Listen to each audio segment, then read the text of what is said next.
안녕하십니까. 지난 강설에서 제9 가르침의 내용을 다 마치지 못했는데 지금부터는 그 나머지 부분을 강설하도록 하겠습니다. 먼저 경전의 내용을 살펴보고 해석해 보도록 하겠습니다. 수보리 의우나 아라한 능작신념 아득 아라한 도부. 수보리 어떻게 생각하느냐. 아라한이 나는 아라한의 도를 얻었다라고 능히 이러한 생각을 하겠느냐. 수보리언 불야세존 하이고 실무요법 명아라한. 수보리가 말씀드리기를 아닙니다 세존이시여. 왜냐하면 실제로는 아라한이라고 이름할 만한 어떠한 법도 있지 않기 때문입니다. 세존약 아라한 작신념 아득 아라한도 적위착 아인 중생수자. 세존이시여 만약 아라한이 내가 아라한의 도를 얻었다라고 이러한 생각을 한다면 곧바로 아상, 인상, 중생상, 수자상에 집착하는 것입니다. 다시 경전의 내용을 살펴보겠습니다. 세존 불설 아득 무쟁 삼매인 중 최위 제일 시 제일 이욕 아라한. 세존이시여 부처님께서는 제가 마음에 다툼이 없는 삼매를 얻은 사람 중에 최고의 제일이며 욕심을 떠난 최고 제일의 아라한이라고 말씀하셨습니다. 세존 아부작신념 아시욕 아라한. 세존이시여 그러나 저는 내가 욕심을 떠난 아라한이다 라고 이러한 생각을 하지 않습니다. 세존 아약작신념 아득 아라한도 세존 적불설 수보리 시오 아란나 행자. 세존이시여 제가 만약 아라한의 도를 얻었다라고 이러한 생각을 한다면 세존께서는 곧바로 수보리는 고요한 장소에서 마음을 수행하는 아란나 행이라고 하는 것을 즐기는 자라고 말씀하시지 않았을 것입니다. 이 수보리 실무소행 이명 수보리 시오 아란나 행. 수보리가 실로 고요한 장소에서 마음을 수행하는 아란나 행을 행한 바가 없었기 때문에, 즉 마음에 그러한 상을 내지 않았기 때문에 수보리가 아란나 행을 좋아한다고 이르렀습니다. 아라한은 수행의 최고 단계로서 더 이상 배울 것이 없고 닦을 것이 없는 무학의 경지에 이른 수행자를 말합니다. 그러나 아라한이라는 경지에 이른 수행자도 내가 아라한의 도를 얻었다라고 한다면 그것은 아상, 인상, 중생상, 수자상에 집착하는 것이 되며 진정한 의미에서 아라한이라고 할 수 없다고 설합니다. 즉 고요한 장소에서 마음을 청정하게 수행하여 욕심을 완전히 여인 경지에 도달한 수행자를 아라한이라고 하는데, 아라한이라고 하는 이름도 그 수행의 경지를 다른 사람들이 불러주는 것일 뿐 스스로가 내가 욕심의 여인 아라한이다 라고 자만심을 가진다면 진정한 아라한이라고 할 수 없다는 것입니다.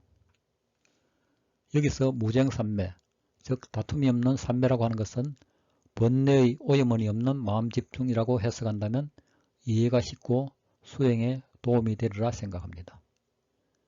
수행의 관점에서 아라한과 유사한 경지를 연기법에 적용해 본다면 육근인 안입이 설신에 대하여 집착하는 마음이 없으며, 그리고 그 대상인 색성량 미촉법에도 집착이 없어 어떠한 마음도 일으키지 않는 단계의 경지에 이른 수행자라 하겠습니다.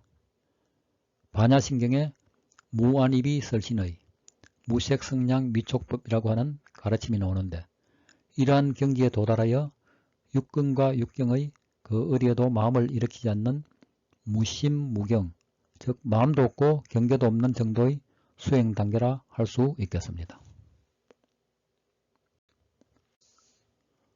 이러한 수행 최고의 단계인 아라한의 경지를 유추하여 도식해 본다면 다음과 같이 그려볼 수 있겠습니다.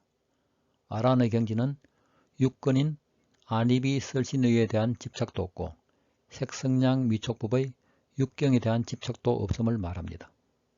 다시 한번 언급한다면 반야신경에 나오는 무안입이 설신의 무색성량 미촉법이라 할 수 있으며, 아라한은 수행 최고의 경지로서 더 배울 것이 없는 수행자라 할 수 있습니다.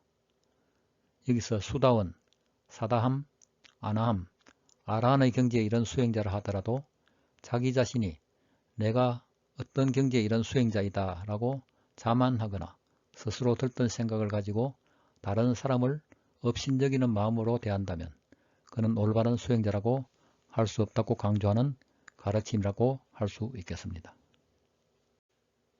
앞에서 언급한 연기법에 대하여 좀 더 부연하여 설명하자면 이는 12개의 연기의 요소로 구성되어 있는데 그 요소는 화면에서 보시는 바와 같이 무명, 행, 식, 명색, 유깁, 촉, 수, 애, 취, 유, 생, 노사, 우위, 고뇌의 요소가 되겠습니다. 이 12가지 요소는 무명연행, 행연식, 식연명색, 명색연유깁, 유깁연촉, 촉연수, 수연애, 애연취, 취연유, 유연생, 생년노사, 우비고뇌로 서로 고리로 연결되어 있어서 무명으로 인하여 행이 생기고 행으로 인하여 식이 생기며 이렇게 명색, 유깁, 촉, 수, 애, 취, 유, 생, 노사, 우비고뇌가 각각 연기로 인하여 일어난다는 것을 나타내주고 있습니다. 12연기의 요소에 대한 세부적인 설명을 덧붙여 본다면 먼저 무명이라고 하는 것은 중생의 마음이 밝지 못한 상태를 말하는데 즉 탐진치에 덮여서 지혜롭지 못하여 모든 번뇌의 근원이 되는 감각적인 욕망을 일으키는 것을 말하며 이를 근본 번뇌라고도 합니다. 우리는 이 무명으로부터 벗어나서 지혜로운 마음을 일으키면 곧바로 괴로움에서 벗어날 수 있는데 이 건강경 가르침의 핵심도 무명으로부터 벗어나서 지혜를 정득하는 수행이라 하겠습니다. 두 번째 행이라고 하는 것은 무명의 밝지 못한 마음에서 몸과 입과 뜻으로 신구의 사법을 짓는 행을 하게 되며 쉽게 말하자면 행동으로 옮긴다는 것입니다. 행한다는 것은 생각하고 말하고 행동한다는 것을 의미하는데 이것을 의도롭고 하는 마음작용이라고도 하며 선업 또는 불선업을 짓게 되는 원인이라 할 수 있습니다. 세 번째 식이라고 하는 것은 행으로부터 대상을 인식하고 이해하는 마음작용이라고 할 수 있는데 이 식을 통하여 행하였던 것이 알게 모르게 무의식 속에 저장되는 것을 말합니다. 네 번째 명식이라는 것은 이름과 형상이라고 할 수 있는데 마음작용을 알아차리지 못하면 우연히 일어난 한 생각에 명색을 일어나게 합니다. 우리의 마음속에 저장된 모든 상이라고 하는 것은 자세히 관찰해보면 형상과 각자 나름대로 붙인 이름으로 저장되어 있다는 것을 알 수 있을 것입니다. 마치 컴퓨터의 기억장치에 저장된 요소들이 어떤 형식을 갖춘 세부적인 내용이라는 형상과 파일명이라는 이름으로 저장되어 있듯이 우리 내면세계의 저장장치에는 이름과 형상이라는 명색으로 저장되어 있다고 할 수 있겠습니다. 그리고 12연계의 다섯 번째 요소인 유깁이라고 하는 것은 명색으로부터 내유깁인 안입이 설신의가 외유깁인 색성량 미촉법을 일어나게 한다는 것을 말합니다. 이를 육조단경에서는 한 생각을 일으키면 육식의 의식이 발생하며 이 의식으로 인하여 육근이 일어나고 육경이 드러난다고 설명하고 있습니다. 여섯 번째 촉이라고 하는 것은 내유깁과 외유깁이 접촉을 통하여 의식을 일으키며 내유깁과 외유깁, 육식이 결합한 상태로 감수작용의 전 단계라 할 수 있습니다. 일곱 번째 수는 감수작용이라고도 할 수 있는데 내유깁과 외유깁이 접촉하여 느껴서 받아들이는 작용으로 즐거운 느낌과 괴로운 느낌, 그리고 즐겁지도 않고 괴롭지도 않는 느낌으로 구분할 수 있습니다. 여덟 번째 애는 갈애라고도 할 수 있는데 목이 말라 물을 찾듯이 좋아한다는 의미로 좋은 느낌인 즐거운 느낌이 있으면 집착하여 잡아당기고 그와 반대로 접촉해서 괴로운 느낌이 다가오면 좋아하지 않는 마음을 유발시키면서 그 대상을 밀어내는 작용을 하게 됩니다. 따라서 실제로는 애라기보다는 좋아하고 싫어하는 의미의 애정이라고 할 수 있겠습니다.